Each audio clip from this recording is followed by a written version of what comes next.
I'm 20 and have a FWB relationship with an 87-year-old.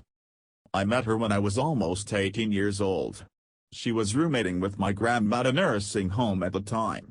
I would go to the nursing home to see my grandmother weekly, and spend some time and have lunch with her. One day, it was just me and my grandma and I left to take a shit.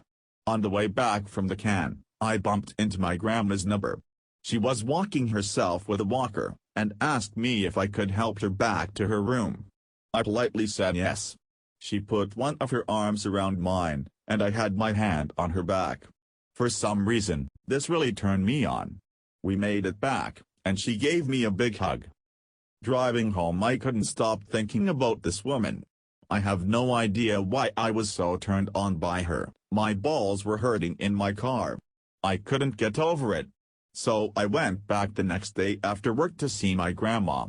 I went to her room, and my grandma was gone but her roommate was still there. She recognized me and thanked me for walking her the day before. I told her I really enjoyed her company, and I shut the door behind me. She said she enjoyed mine as well. I walked up, and gave her a hug, and then proceeded to a kiss on the cheek. She said to M, "You missed."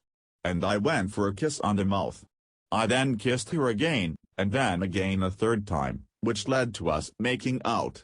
She started giving me a hickey and eventually gave me a blow job. The next week, we proceeded to fucking. And it was amazing. She was my first. We meet up once a week now, and she's absolutely amazing at everything she does. I have a hard time finding women my age attractive at this point. After it was over she told me men her age were boring and couldn't get it up. So I now come into the nursing home twice a week, once for my grandma and a second time for my old lady.